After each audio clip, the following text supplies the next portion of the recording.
All right, everyone, we've got a very interesting article here, link in the description, archived, of course. Apparently, Trump has partially won over Bill Maher. Yes, the liberal commentator slash comedian slash news junkie appears to have had a great time at the White House, actually, in the last couple of days. I thought this was hilarious. I thought it was hilarious because Bill Maher is a broken clock, so I'm not giving him any specific political credit or anything like that. But at the very least, he's one of the few people who commentate from the left wing of politics, and he does, he's a liberal, who actually has some degree of common sense. I can count the number of people that fall into this category actually literally on my fingers, because it ain't many. The same is true, by the way, of conservative wonks in many cases. So don't think that I'm being lopsided here. But I have noticed that with liberal commentators, a lot of them are just basically astroturfed bullshitters. You have the Harry Sissons and Dash Dabrowskis of the world, for example. They're literally paid for their opinions. And I mean that in the literal sense, not the figurative sense. Then you have people like Maher or Fetterman, people like that, or Mansion, that at least occasionally have an opinion that actually makes sense. It's not necessarily common even for them, but they're at least self-aware. So they've risen beyond the mollusk stage of evolutionary development, effectively. They are no longer a crab or something like that, a crustacean. They have evolved to lesser animal status or something like that.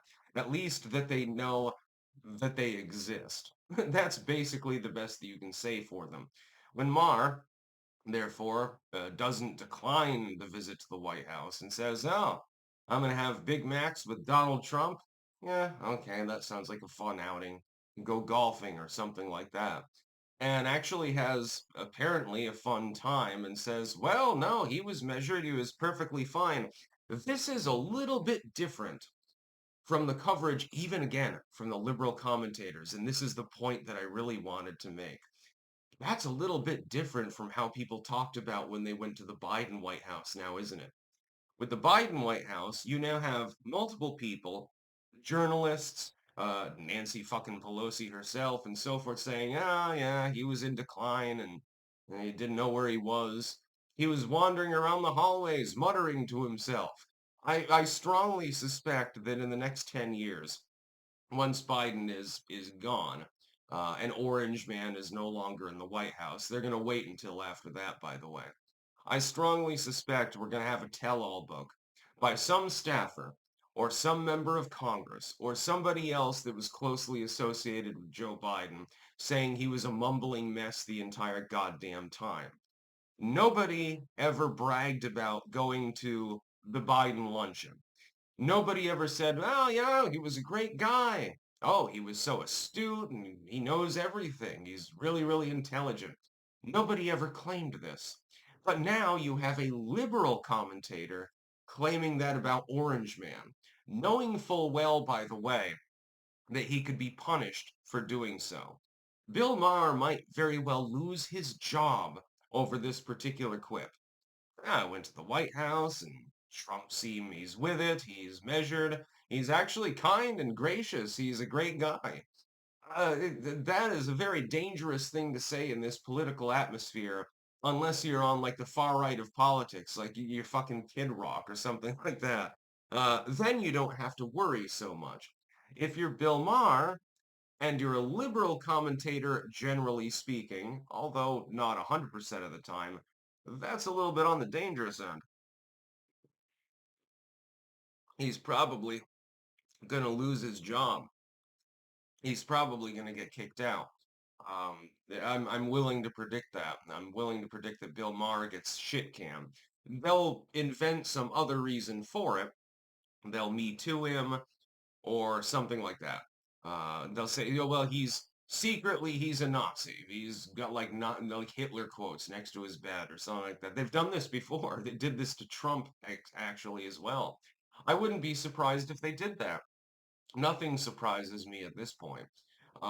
We've gotten to the point as a society where you have a very dichotomous mindset in the public with regards to public policy and politics in general. And so you're either on one side or you're on it's almost like soccer hooligans or something like that. Oh, we're Team North. Well, we're Team South. That's basically how it operates within US politics at this point. It's hooliganism. And they engage in the same kinds of violence too. I've noticed this. I've been noticing it for some time. There was a time in which politics were a little bit more stable. Um, Only a little bit more, by the way. People have this weird nostalgia for like the 90s, and it's like, yeah, things were a little bit calmer back then, but at the same time, there were still problems. But the problems are definitely worse now, than they were back then 20, 30 years ago.